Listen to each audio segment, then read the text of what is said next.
त्यांचा वाढदिवस असला की आम्ही तिथे साजरा करायचो. अजूनही तुम्हाला आठवते की नाही येतं तुम्हाला मेसेज येतात ना, येतात ना, अंकाचा वाढदिवस आहे, अंकाचं वेलकम आहे, आमच्याला सेंडॉफ आहे, तर तुम्ही काम करा. का काम काय सांगताय? समजा बांगला घ्या म्हणता उद्या वाढदिवस आहे, सप्टेंबर आलंच आहे, 23 सप्टेंबर बघा मला भेटतो. आणि असे खाड डोक्यामध्ये वाढदिवस पाहिजे आता माहीत होते का? 23 सप्टेंबर बांगलाच आहे, 15 सप्टेंबर आगरकर साहेब, 24 सप्टेंबर आमच्या शांतीजी म्हणजे देसाई मॅडम दिवाळीवर आहे, 25 सप्टेंबर माझे गुरु डेव्हलपमेंट ऑफिसर, आता त्यांचं वय आहे अमिताभ बच्चनची साध्या त्या सारखे असते. अमिताभ बच्चन आहे 8 ऑक्टोबर 1942, माझे गुरु 25/9/1941. लोकांचं अमिताभ बच्चन माझे गुरु मोठे, तर हा 8 ऑक्टोबरचा आणि 10 ऑक्टोबर मला अमिताभ बच्चन 11 ऑक्टोबर आणि माझे गुरु आहे त्या सणाचं पण 25 सप्टेंबर. हे डोक्यात पिंड पाहिजे, डोक्यात. एक डायरेक्ट एजंट होता. डायरेक्ट एजंट थोडंसं कसं एक वेगळं प्राणी असतो. बरेच लोक त्याच्याकडे लक्ष असतं, काही लोकांचं लक्ष नसतं, पण लोक मला गमतीने बगाळा म्हणतात की बगाळ्यामध्ये गोष्टी पकडून जवळ कोणी आलं की पकडून गेलो असं त्यांचं प्रेम असेल बिचाऱ्याचं म्हणणार आहे. पण मला ती पण उपमा मिळते, तसा मी होतो समजा हरकत नाही. ते मी त्या डायरेक्ट फक्त जन्मताच येते, त्याला जन्मताकडे फोन केला त्याला इतका आनंद झाला तर तिथे 16 सप्टेंबर काय साहेब म्हणे माझ्या आयुष्यात पहिल्यांदा मला हॅपी बर्थडे केलं ही गोष्ट 2001 साली. तेव्हापासून आतापर्यंत मी त्याला आठवणीने वाढदिवसाची करतो. तो ज्यावेळेस क्वालिफाय झाला त्यावेळेस क्वालिफाय करायच्या आधी त्याने त्याच्या मुलाची एजन्सी माझ्याकडून घेतली. बाकीचे विचार करायला कसं काय झालं, काय झालं, कारण माझ्या डोक्यात काय होतं,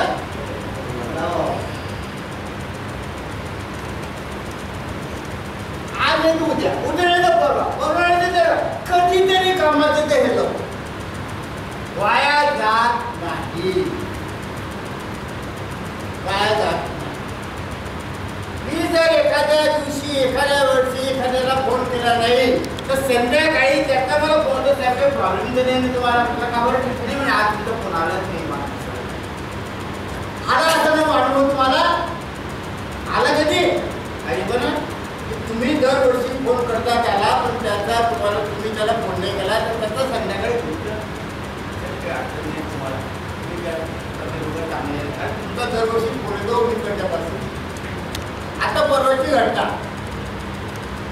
आपल्या पोचले सर त्यांच्या 21 ऑगस्टला वाढदिवस होता. माझ्याकडून मी आजारी माझ्याकडून राहून गेला.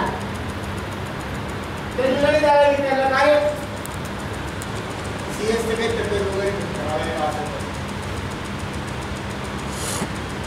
ही कशामुळे लव प्रेम भाव ठेवा.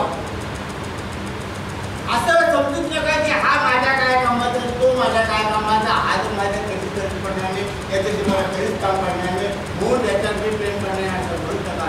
तुमचं मन एवढं मोठं आहे की त्याच्यामध्ये हजारो लाखो लोक बसू शकतात सर्वांवरती. कारण प्रेम करायला लागले की तुमच्या मनामध्ये बाकीच्या गोष्टी येणार नाहीत.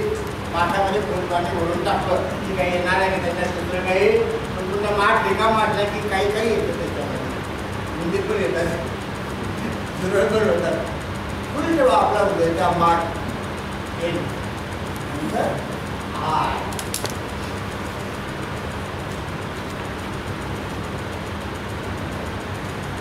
आजपासून काय घ्यायचं आपल्याला इम्प्रूव्हमेंट प्रोग्रेस प्रगती.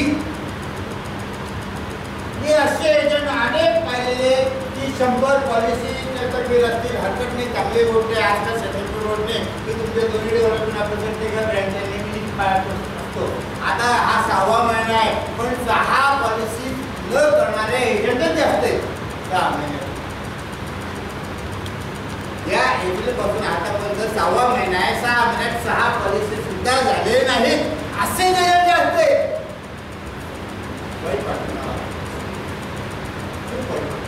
की 31 ऑगस्ट पर्यंत माझ्या 100 पॉलिसी व्हायच्या आणि आमच्या ठरलेलं आहे की डिव्हिजन मध्ये पहिला क्षेत्रफळ आपल्या बँकचा रेट आणि आपल्या बँकचा नाही कोणी तर मिक्स रेट असं अनेक वर्ष मी केली. पहिला क्षेत्रफळ डिव्हिजन मध्ये बँक मधला नाही असं मिक्स करायचं. आणि तुम्हाला असं वाटतं की कोणाला काय माहिती माहित नाही असं नाही. माझा स्वतःचा अनुभव सांगतो. तिथे एक डी.पी. जोशी नावाचे भुसावळचे ऑफिसर होते. इथे इकडे होते की मला माहिती पूर्ण